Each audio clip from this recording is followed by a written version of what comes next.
It was a cold evening in the small town of Willow Creek, where dust storms swept across the empty road and hunger clung to every porch like a ghost that wouldn't leave.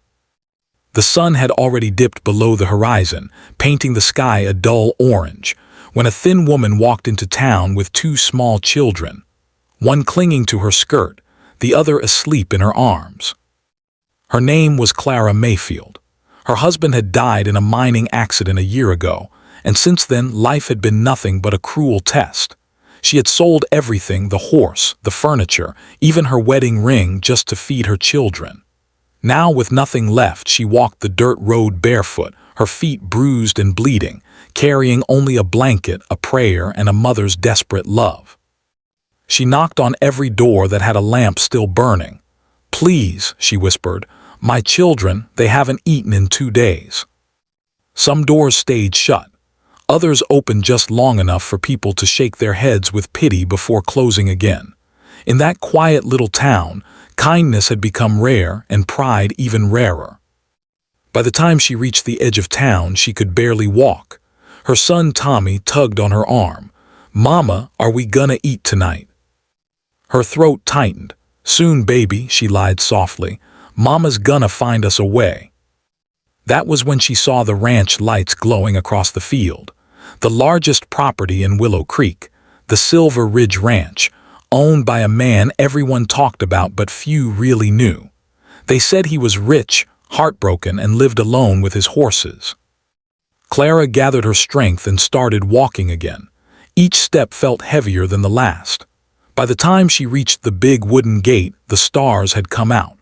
A man was fixing the fence nearby, tall and broad-shouldered, his hat tilted low, his hands rough from years of work. He looked up as she approached. "Even in, ma'am," he said, his voice deep but kind. "You lost."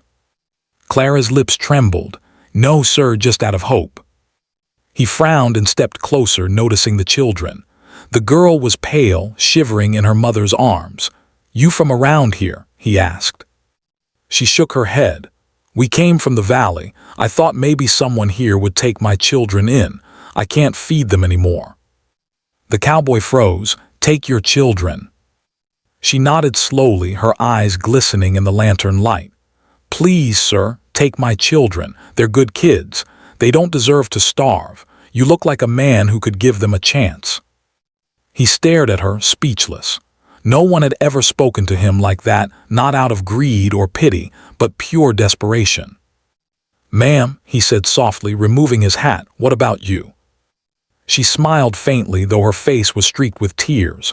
"Me? I'll be fine. I just want them to live." The cowboy's jaw clenched. For a moment he didn't speak. Then he bent down, gently lifted the sleeping girl from her arms, and wrapped his coat around her. "I'll take your children," he said quietly. Clara's eyes filled with tears of relief. "Thank you, sir. You've saved their lives."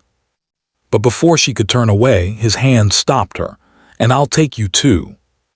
She froze. What do you mean?" "I mean," he said firmly, "no child belongs without their mama. You'll stay here, all of you. I got more than enough room, more food than I can eat, and more quiet than I can stand. You help around the house, help with the horses if you can. That's all I ask." Clara stared at him, unable to speak. "Sir, I can't let you do that. You don't even know me." He smiled faintly, looking her straight in the eyes. "Ma'am, I don't need to. I know what it means when a mother's willing to give up everything for her children. That tells me all I need to know." Her knees nearly gave out, and she pressed a hand over her mouth to keep from crying. "God bless you," she whispered. He gently placed a hand on her shoulder. "Name, Caleb Hart," he said. "You'll call me Caleb, and you and them little ones, you're home now."